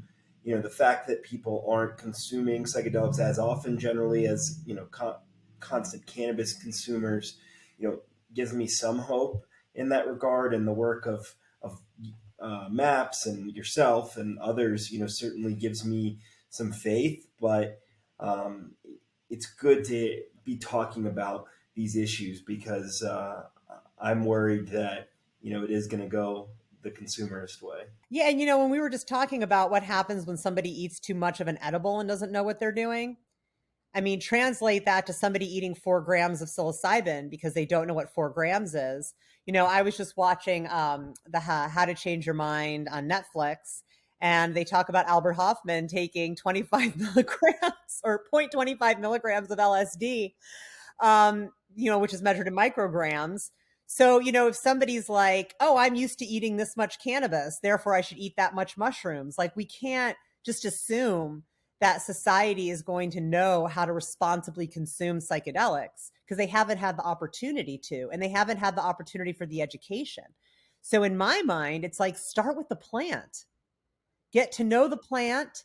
You'll have a much better consumption experience at the end of the day. I know that the cannabis I grow myself is always the best cannabis. Well, I'm interested to learn more myself about personal plants and hope that our listeners are as well. Great. Well, they can go to mypersonalplants.com. That's our website. You can order plant kits, seeds, cuttings. We've got cacti, all sourced from this beautiful organic garden in the middle of downtown Oakland. So it's really quite a lovely scenario all around. Beautiful. And I do want to dig into your other kind of more personal project, but first I would love to hear a little bit about your role at New Frontier Data? Sure. So New Frontier is also a company that I've known for quite some time. When we were doing Prop 64 back in 2015, one of the claims of the opposition was that we don't need to legalize because no one's in jail for cannabis in California. That was the message.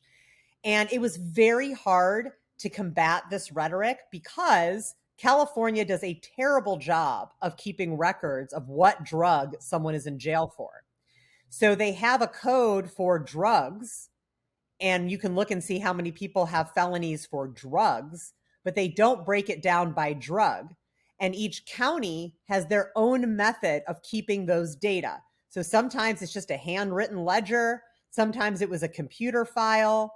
So we basically, DPA hired New Frontier. They were pretty new at the time, but I had met John and Giada, who were the founders. And we hired them to calculate how many people were in jail for cannabis in California. And they literally had to do records requests for every single county. They had to decipher crazy handwriting, but they did it and they figured it out. And it was a huge boon to the campaign because that was data we absolutely needed. So I've always been a huge fan of theirs. You know, I love data. I love science. In drug policy, too much is based on rhetoric, emotion, feeling, and not enough is based on science. So I always appreciate the organizations that are there just to hold up the numbers. I think it's crucial as we move forward in policy development that we have those institutions. So when I decided that I was going to leave Flow Cannabis, I really wanted to go back into research. And so I called John up, John Kagia, who's our chief knowledge officer. Huge fan of John's, by the way. I've also spent a little bit of time with Giada. She's wonderful. I don't know her as well, but I miss the days where I would see John, you know, every few months at a conference. I haven't been going to them as much. Yeah. So, you know, I really just respect and admired them and what they built at New Frontier. And if I really, honestly, if I had any place I could go work, that was my number one. That was like my number one school, right, that I was applying to. So I got in touch with John and I said, you know, I'm leaving the private sector. I'd really love to come in and do research. I've got all these ideas about policy and what we can look at. And it just so happened that at the time they were looking to kind of move in a direction around public policy. They did a lot of consumer data. They did a lot of industry and economic projections, but they hadn't done as much with policy. So we thought it'd be a really good fit. And so I came on at the beginning of 2022 as Vice President of Public Policy Research. And it's been fantastic. It's like a dream job. I mean, you know, all I've wanted my entire career is access to really good data around cannabis. And, you know, I tried to collect it myself and I tried to get the federal government to fund the collection of it.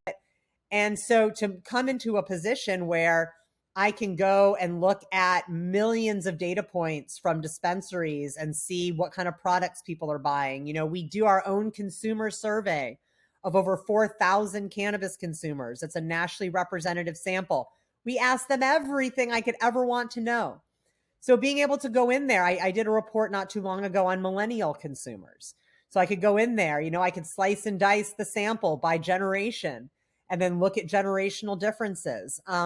So it's just really been a dream come true. And it's been, I feel like I'm being rewarded a bit for all of those years that I pushed and pushed and pushed to get good cannabis research done, because now I'm there and I have the opportunity to do it. And I get to work with an amazing research team of incredibly talented people who all bring their own unique benefits and talents to the table. You know, whether that's looking at big, huge data sets or whether that's doing economic modeling and trying to figure out what's going to happen next. It's just been a pleasure and an honor to work with really smart people. Well, it's really exciting to hear that you have those resources in terms of data and team. And I look forward to seeing the research that comes from that. Oh, well, it's out there all the time. I mean, the amount of research they produce is really incredible. And then they also have software. So, you know, businesses can sign up for Equio or Nextech, and then they have access to all the raw data.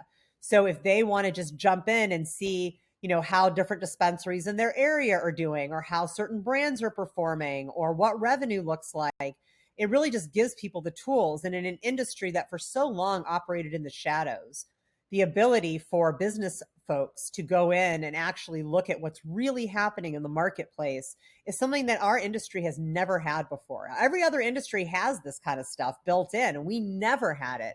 So I think it's such an amazing gem in a very uncertain environment.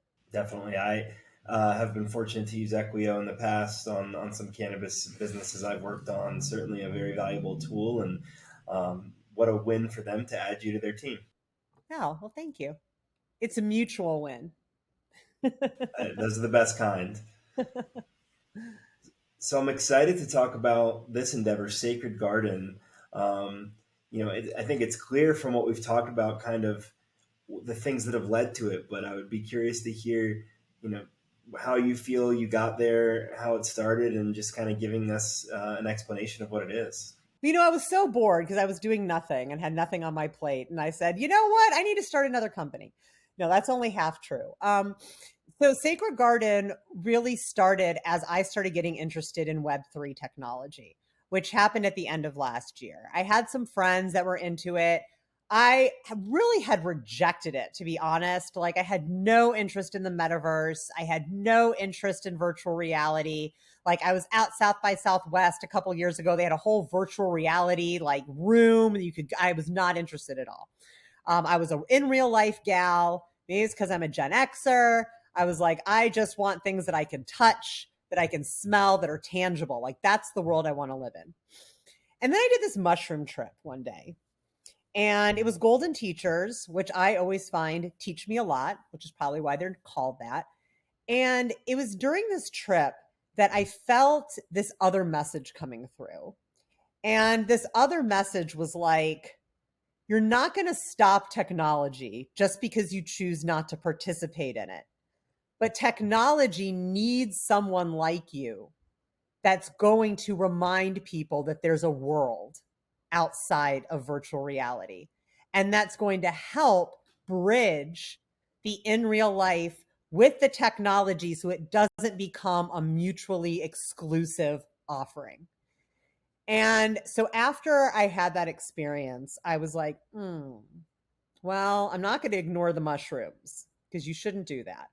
So I went out and I bought an Oculus headset. And that, for folks that don't know, that's the VR headset that you put over your eyes and takes you into the virtual reality space. So I got one of those and I started playing around in virtual reality. Now, I'm not a LARPer. I'm not a multiplayer game person. Like, I'm really not interested in any of that stuff. But I was very interested in the alternate realities that were being created in there and what that meant for being exposed to things that you wouldn't be exposed to otherwise. So you can go to the tops of volcanoes. You can go to the North Pole. You can go to Mars. And you feel like you're it's very different than looking at a screen, even an IMAX screen, right? Because it's 360. So you're looking around, you're looking down, you're looking up, and you feel like you're there. You can go and be steps away from the shuttle while it's launching.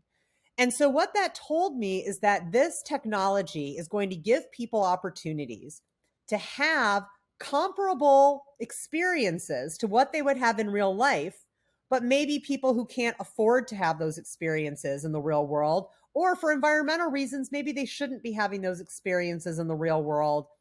And so that's really what kind of gave me this idea for Sacred Garden, along with my two co-founders, was, all right, we've talked about this like interest in psychedelic plants and how it's really increasing. And people are going to the Amazon and they're traipsing through the jungle. They want to see an ayahuasca vine.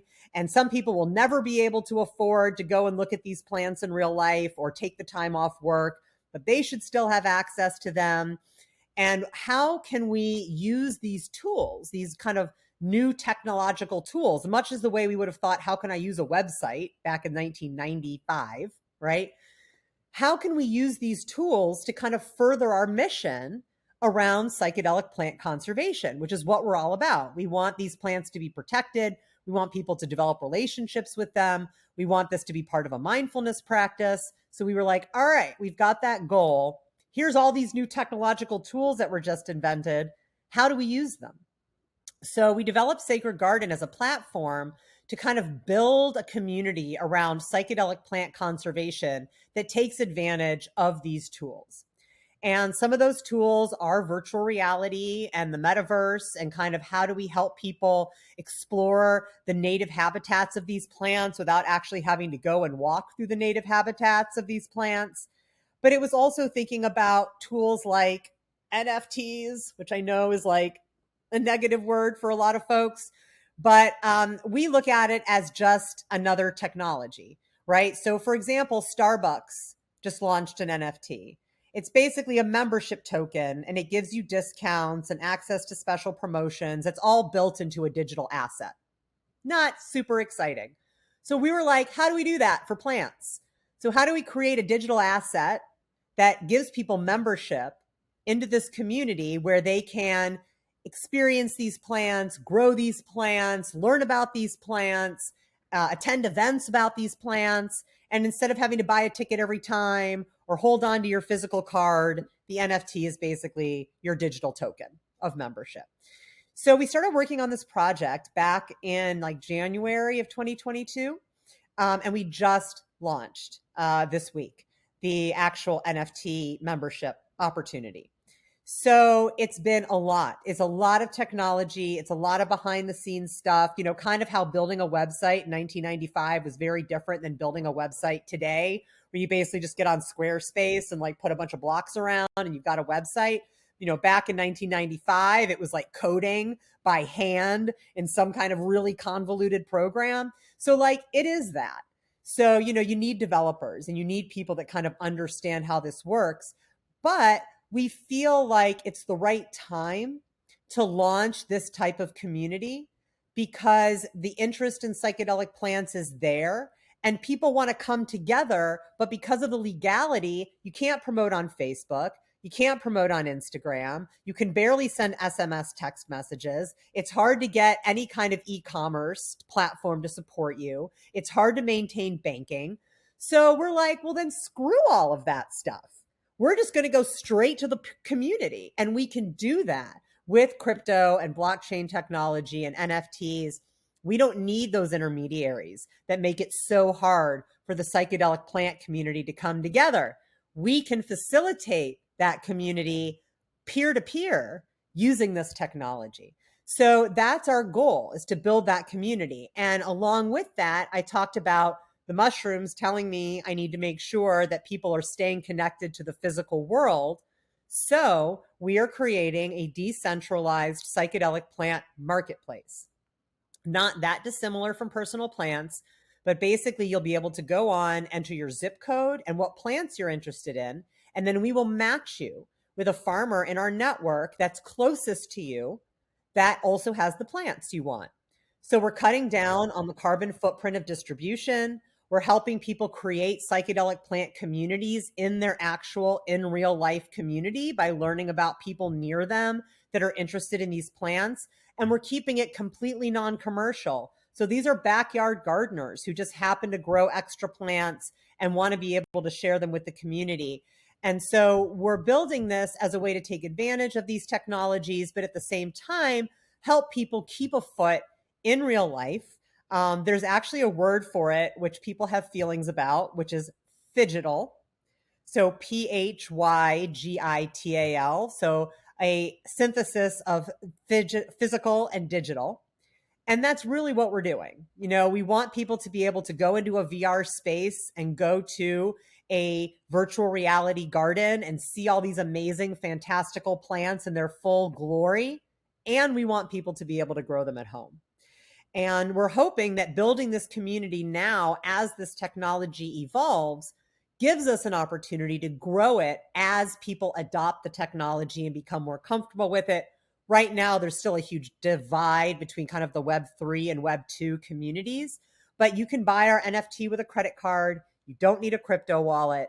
We're really trying to bridge those communities with coming around a mission of plant conservation. We work with some amazing nonprofits to donate a percentage of what we make off of the NFTs to them so they can continue their work.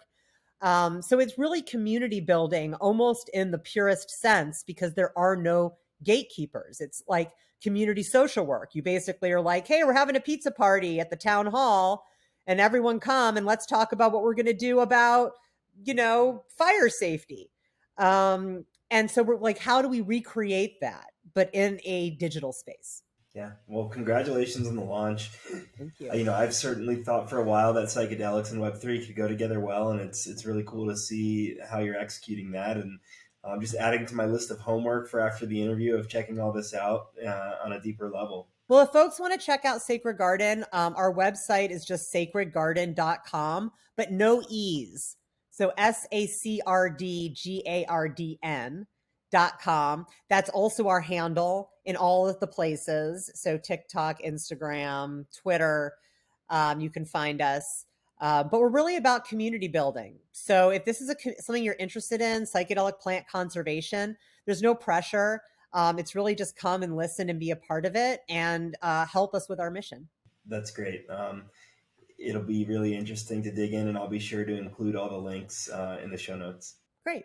So one thing I wanted to ask you about was your investigations of the use of cannabis as a substitute for alcohol and other drugs. I mean, when I was first getting into cannabis, that was definitely one of the things that drew me in, was meeting people that were saying, I had surgery and I was getting addicted to opioids, and I substituted some or all of them with cannabis, and it saved me. Additionally, myself, as I've become a more heavy cannabis consumer over the years, my alcohol consumption has decreased to a very minimal amount. So I'd be really interested to hear what the research says about that. Oh, absolutely. And it's fascinating.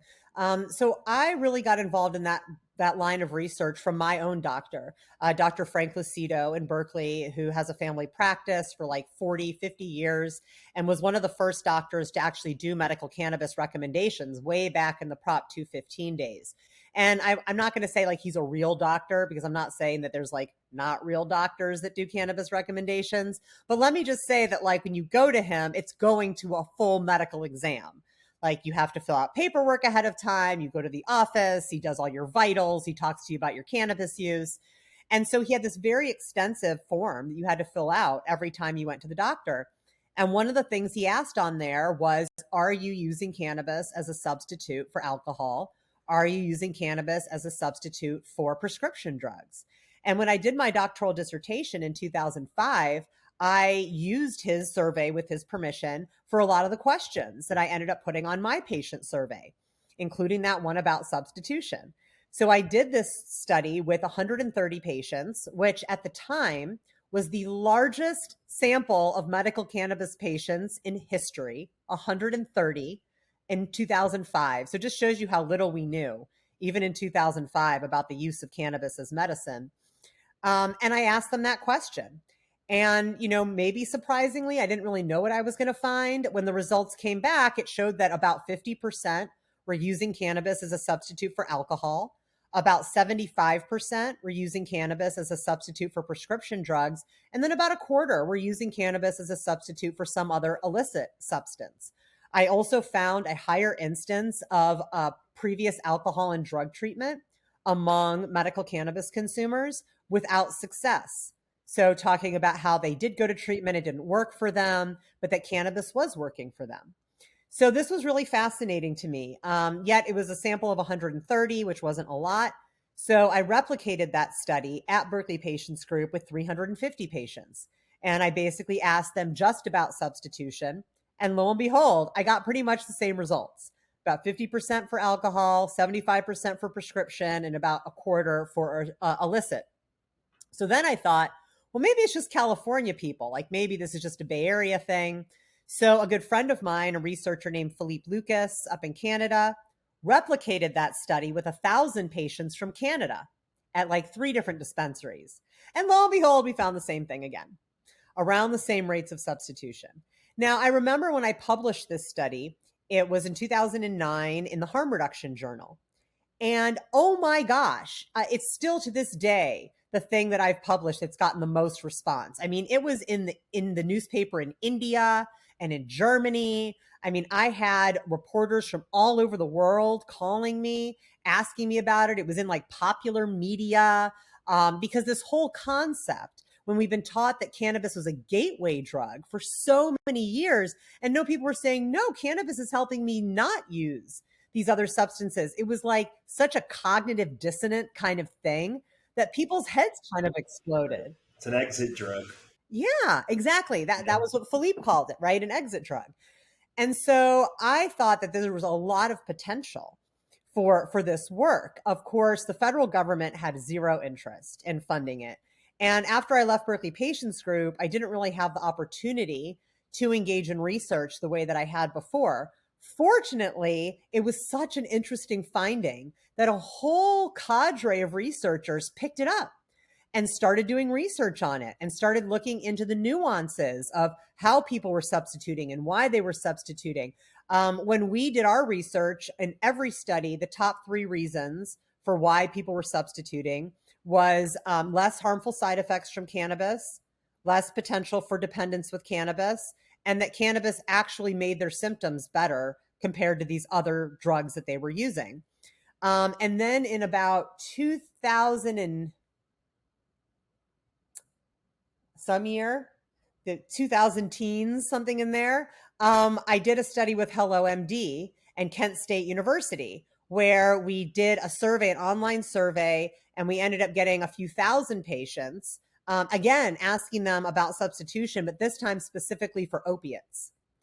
And one of the most interesting findings was just the efficacy that people report with cannabis versus opiates. Folks felt that cannabis was way more effective, significantly more effective for pain management than the opiates were, and had significantly fewer side effects. So I think that, and that study was published in the journal Cannabis and Cannabinoid Research. To this day, I think it's their most cited article, or like one of the top cited articles. Because, again, this is happening in the context of, I'm not going to call it the opiate crisis because I don't like moral panics, but in a scenario where we were seeing an increase in opiate overdose, especially fatal overdose. And we were having folks like Brett Favre, who I always call out as like the first mainstream person to come out and say, I was using opiates as prescribed by my doctor and got addicted. And I think it was a huge wake-up call for people that here was this like elite athlete who has all of these trainers and health professionals watching him all the time, and everything he does is so regimented. And if he could become dependent on opiates just through the normal course of treatment, what did that mean for the average person that doesn't have a whole host of trainers watching them and is basically just able to go to the doctor and get a refill every month without anyone asking questions? So I think this idea of cannabis being able to be a substitute specifically for opiates was very, very appealing. Of course, you have the pharmaceutical companies that do not like this research at all, nor do the alcohol companies. But I also think there was a very high level of interest in the alcohol cannabis substitution phenomena, which I credit a little bit to the rise of cannabis beverages. So this idea that cannabis beverages not only provide THC, but literally in the exact same form you're getting your alcohol is such an important part of whether it's a successful substitute. I agree with that wholeheartedly. And I hope that we can continue to make cannabis more ubiquitous in society and lessen the usage of some of those other more harmful substances. I'm curious, what is your long-term hope for cannabis legalization and how it becomes integrated into our society? Well, I'm going to sound like a bit of a Debbie Downer here. My hope for cannabis legalization is that people don't go to jail. That's my hope. My hope is that people aren't getting searched for smelling like weed. If their car smells like weed, it's not a reason to pull them over. If they get found with weed on them, they're not getting arrested. They don't have the collateral sanctions associated with a drug felony. They're not prohibited from getting a job because they use cannabis. They're not prohibited from being a good parent because they use cannabis. Cannabis use is not used as a weapon in custody battles and other types of court cases. That's my hope for legalization. And I used to say also that I hoped we'd have this amazing new model of capitalism where it's all the little guys and everybody cares and it's all this like collective sharing of community. But I think I've kind of come around to the fact that that isn't going to happen in America, at least. I do think that we are capitalists, and that's how we're going to arrange cannabis, especially as it's going to be regulated by the federal government. It's one of the things that makes me excited about other countries like Spain, looking at cannabis legalization, because they have other potential models of commerce that we do not have. And we could see a better model out there. I know one exists versus what we've done here. I just don't think we've seen the country that has that model for commerce legalize it yet, but it'll come. So for cannabis, for me, it's really about criminal justice and access. I want everyone that wants to access cannabis to be able to, and I want people who really need it for medical purposes to have increased access and decreased pricing. I would love to see health insurance cover at least part of the cost of cannabis so that people really have an option between prescription drugs and cannabis. Because if you're going to get your opiates for free, but you're going to pay $50 an eighth for cannabis, it's not truly a choice if you don't have a lot of money. So I think there's things we can tweak within legalization to make it better. But at the end of the day, at least in America, I do think it's going to follow a capitalism model. We're already seeing the impact of multi-state operators, not only on policy in current states, but in future states like Florida, where there's really a push for only a very few number of companies to run the entire show. And that's kind of how we are here. I mean, I don't think this should be really a surprise to anyone. If anyone's seen those really interesting infographics, that's like, here's like this one company and it owns all of these other companies, even other companies that you think are big. It's like, oh, you think Kellogg's is big? They're owned by someone. It's like, oh, you think that like this is a huge corporate. No, they're owned by someone. And there's only like 5 companies that own everything. So I would like to think that cannabis could go a different route.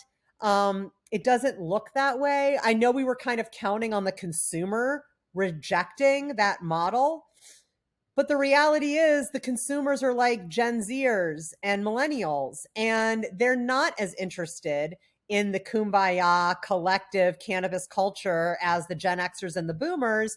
They want a standardized product at a decent price that's going to be available at their local dispensary. Do you think that the psychedelics industry can avoid these pitfalls? Well, see, that's a great question. And this is something that I've actually been asked to talk about a lot. And I think it's a very timely question because we're kind of at that precipice of psychedelics industry happening. And there's a lot of questions about what that's going to look like. You mentioned something earlier about the difference in consumption habits. So people that are regular cannabis consumers are consuming 4 or 5 times a day. Even if somebody's a very hardcore psychonaut, they're probably not consuming mushrooms more than once a week unless they're microdosing. So I do think the consumer behavior will dictate a bit of a different commerce platform for psychedelics because people aren't going to be buying it with the same regularity that they are with cannabis, except for microdosing. So I think the microdose market will look a lot like the cannabis market, where, people that are using, even if they're doing the Fadiman protocol and they're doing 1 day on, 2 days off, they're still doing it consistently. They're buying it in like a package of like 20 capsules. They're not just buying like a little bit of mushrooms. So I do think the microdose industry around psychedelics might mimic cannabis and capitalism a little bit more. But I think that the other type of psychedelics, right, like the hero dose, the therapeutic use, the shamanic use, I think it's going to look different. And it's because I do not think that the majority of product is going to be coming from consumer packaged goods, or that the majority of revenue is going to be coming from consumer packaged goods. I think it's going to be coming from the therapeutic integration side. And it's going to come from, all right, who's your sitter and who's helping you and who's telling you what you should use and who's, helping you integrate afterwards, and what are the apps to do that, and the journals and the VR experiences, all focused around preparing someone to have the experience, helping them through the experience, and then helping them integrate the experience afterward versus being the one to provide the product. I think that's one way it'll be different. I think another way it'll be different is the biomedical development. I mean, it's much easier to move psychedelics through the FDA process because they're one chemical, one reaction. So when you're trying to make a pill for mushrooms, it's psilocybin. And if you don't have the other components of the mushroom in there, it doesn't really impact the effect. the way not having the terpenes or the flavonoids affects the impact of cannabis. So cannabis has had a hell of a time making it through the FDA pathway because it's such a complicated plant. You can't whittle it down to one chemical. Psychedelics are somewhat different. So I think, unlike cannabis, we will see a very fast tracking of pharmaceutical versions of psychedelic plants. Yeah, I agree with that, and I think the therapy is one of the most important aspects of the psychedelic movement, and I hope it does, go mostly the way that you mentioned. I hope so too. I mean, I think that people are trying to take it seriously. I mean, the frivolousness will emerge, it will rear its ugly head, and there will be reports of people using psychedelics and not having good outcomes. Like, that's going to happen. Just like we heard all the reports of the pot brownies, and then it was the dabbing, and like, there will be, oh, so and so got into the mushroom chocolate and didn't know they were mushrooms, and kids getting into mushroom chocolate and gummies. I mean, these things will all happen. They're not a reason to keep anything illegal. They are a reason to have open, honest conversations about not only the benefits, but the harms of making these things more accessible and in forms that are more appealing to not just the user, but their kids and their pets. Yeah, definitely conversations worth having, and I hope that the educational aspect continues to grow as well. I think it will. I hope it doesn't take like a rash of negative happenings in the news for people to get serious about it. I also worry a bit about like the pay per shaman, where it's kind of like, take this 3-hour course and you can be a shaman. And now you're ready to lead people through spiritual ceremonies. Like, that makes me a little nervous. I hope that the consumer realizes that there's a difference and doesn't pay these kind of shamans in a box much mind, but I don't think that they're there yet. I think that they're still a little bit naive. Yeah, I mean, there's definitely some scary aspects, and I also hope that doesn't lead to people thinking that bans work. We've seen with all of these substances and with some other things in society that banning them doesn't keep them from happening. It just generally keeps them from happening safely. So 100%, 100%. So you've done some really awesome, impactful work over the years. Your research has had tremendous impact on a lot of society around these issues. And I'm curious if you have a story of when you really saw a moment where your work was affecting change, or when it really hit you like, wow, this effort affected this. Well, this is going to make me sound pompous, but if I was a dude, I would say this. So I'm going to say it. There was a time, I think it was about a year ago, someone had posted this graphic that was like public opinion on cannabis. And it showed that, like, starting in like 1998, it had this really sharp trajectory upward. And I was like, I did some of that. Like, some of that trajectory, like not all of it, but some of that upward trajectory, I feel personally responsible for, because most of my career has been spent being the doctor who also supports cannabis. And oh my gosh, isn't that so shocking? We should ask her why. So I feel like playing that role absolutely had an impact on how people viewed cannabis and whether they viewed prohibition as the right approach.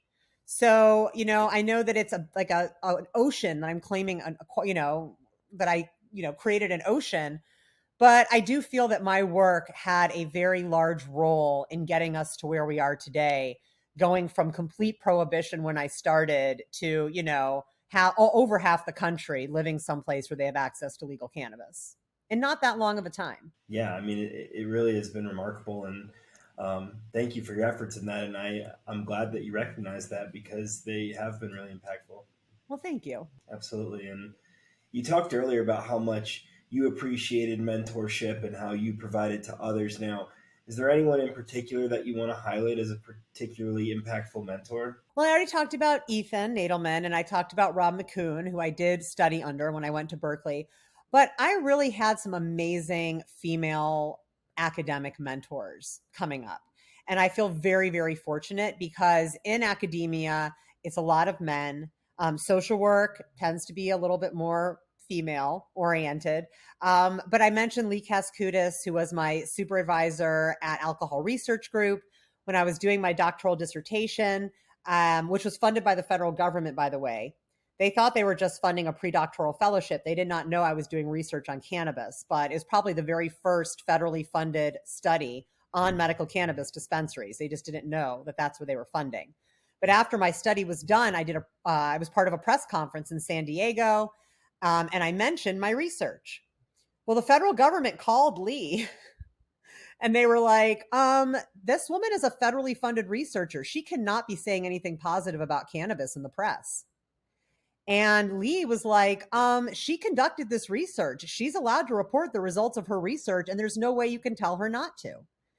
And so I've always really appreciated that, because it would have been really easy for her to call me in and say, I agree with you, but we can't rock the boat and we've got to play the game. But she didn't.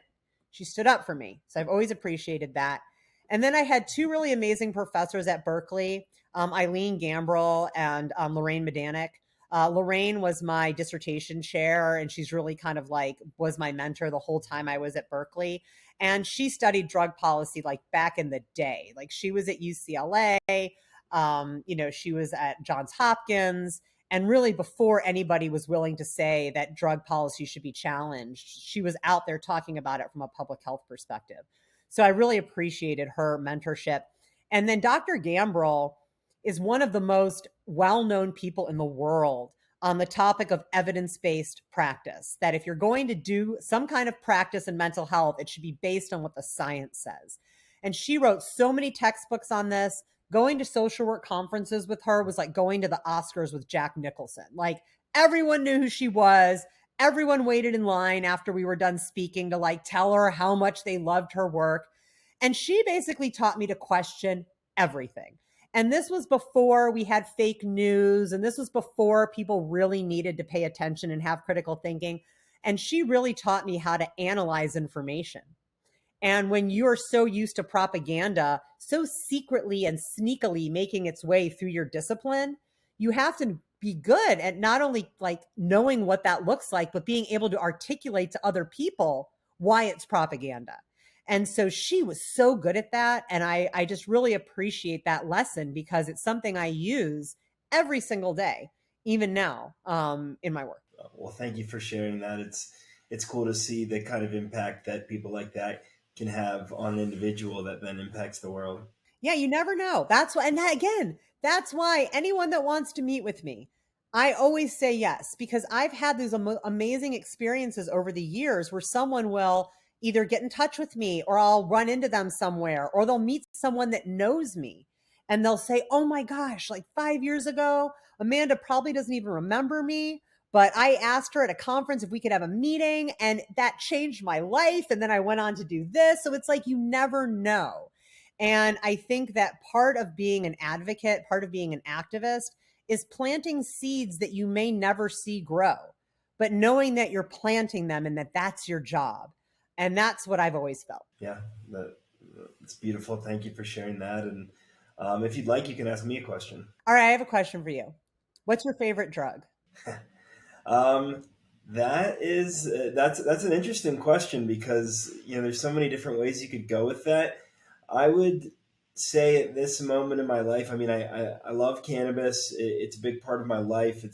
It's brought me a lot of peace in terms of relieving anxiety and things like that. But I would say overall, in terms of my thinking, psilocybin has probably been the most impactful. It's actually was reflection on after a psilocybin trip that I came up with the name of this podcast, People Are the Answer. And so I love sort of that heightened sense of reality that it gives me, and the different perspective on life that it gives me. And there's certainly, other substances that do that as well, but I'd probably land on psilocybin. Nice. Good answer. The mushrooms are happy.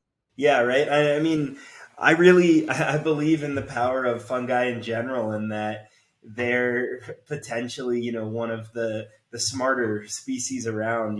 People don't realize how much a part of the environment fungi are.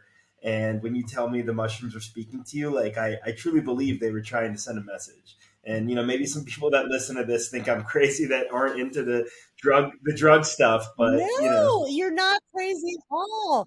No, I mean, if anybody out there Googles mushrooms talking, Hmm. like they're actually machines that you can use to hear what plants are saying, to hear the sound that's coming from them.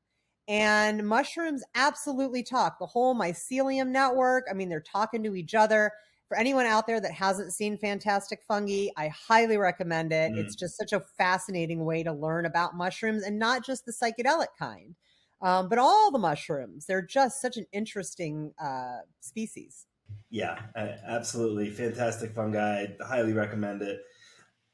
um, and then the question that I ask every guest: if you could snap your fingers and fix one thing in the world, what would it be, and how do you think that change would reverberate? Oh, so this was so difficult for me. I was looking at this question, and I mean, of course, like my immediate reaction is climate change. Like my immediate, right, is like we need to be able to go back to when we first understood what was happening, like in the 60s, 50s, whenever, and we need to take action. Like that, I feel is probably the biggest threat right now is climate change. But given that my background is in drug policy, I would really love to go back and I mean, you guess you'd really in the U.S. You'd really have to go back to the first opium laws in San Francisco because those were really the first drug laws in the country. I'd want to go back and be like, look, I know you want to keep tabs on this immigrant population. I know the way you think you can do it is by making their drug of choice illegal. You don't want to go down that road. It's going to have implications forever that are going to ruin the lives of people you can't even imagine how many people. I mean, that was really the impetus of the drug war was I don't like those people. They're using X drug. Let's make X drug illegal so that we can get rid of those people. And that was a philosophy that started in San Francisco with opium smoking, was taken to Mexican immigration around cannabis in Texas and in places like Louisiana, proliferated through crack cocaine sentencing disparities, psychedelics prohibition. I mean, all of this was around not liking the population that was benefiting from that substance. So if I could go back and convince folks at that time that there were better ways to work with a new immigrant population than to do this thing, that would have changed the entire trajectory. I feel like that was really when we started the war on drugs. Yeah, I really wish we could go back and change that as well, and at least we are moving slowly in the right direction. Slowly, but we're getting there. So I really, really appreciate all the time that you've spent here. This is actually going to be the longest episode so far. So hopefully people get through it, can listen to it in parts, etc. But yeah, I'm sure you and I could spend more hours talking about drug policy and drugs. But I'm sure everyone listening has really been impressed with your background and all of your efforts over the years. And I'm certainly going to include links to everything we've discussed, but how can people best support you and your impact? Well, go to the links.